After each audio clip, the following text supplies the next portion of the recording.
What's up, Cal Gang? All right, so we got this problem here. So we got this rocket that's falling down to Earth.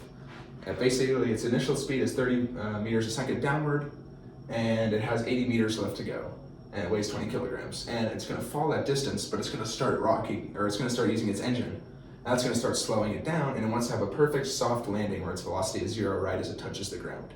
And it wants to know how much force is going to be required to do that. So let's do that, right? So we know that force is equal to mass times acceleration, right?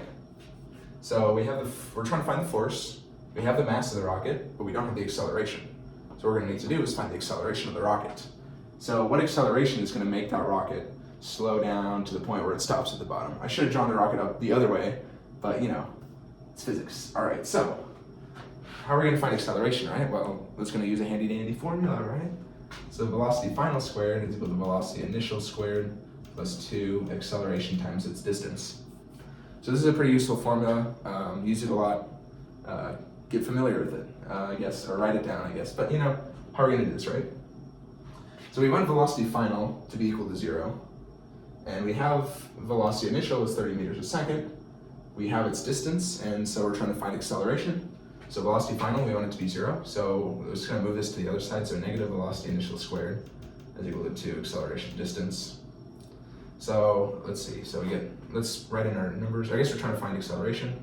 It's going to be negative velocity initial squared over, and then we're going to divide by 2 and divide by the distance to get acceleration by itself. Equal to acceleration. So let's plug in our numbers. So it's going to be negative 30 squared all over 2 times, I guess this negative is going to kind of cancel out.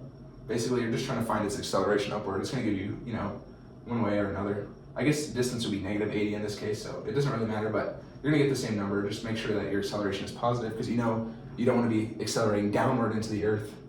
So here we have this. What number does this give you? I guess this would be 900 over 160, and that would be 5.625 meters a second squared. So that's how fast you want to be accelerating upward in order to land this rocket with 0 velocity when it lands. Right? Okay, so we have acceleration, right? Well, now we need to do our force mass. So force is equal to mass times acceleration. So you may be tempted to just plug this right into your equation, but don't do that. Oh, I look so little right now. Hi, guys. You might be tempted to plug that right into your equation, but don't do that because there's another acceleration acting on it, right? So our rocket, it has, our force applied, but it has force gravity pushing down on it. So basically, this acceleration is not only this acceleration, but it also is due to the gravity pushing up because it's resisting gravity to accelerate upward. So its acceleration is going to be mass, but then it's going to be this acceleration plus the acceleration due to gravity. And that's kind of a tricky thing to understand, but you have to understand this is still a lower acceleration than gravity. So if it was just this by itself, if this was the acceleration that you were applying while falling, you'd still be going downward. So you have to consider that gravity is another force that you're, doing, or considering in this case, that you're acting upon. So force, and then, so let's plug in what we know. We have 20 kilograms, and then our acceleration is 5.625, and then gravity is 9.81. So you plug all this in. I'm looking at the wrong problem. Okay, and this is 300, and, is that a 9? I think that's a 9. Can't read my own handwriting. 309 newtons. Yeah, so that's how you do this kind of problem. But just gotta kind of know your formulas and kind of intuit some things, and yeah, you'll be good. So good luck on your physics homework, guys. I'll see you in the next one.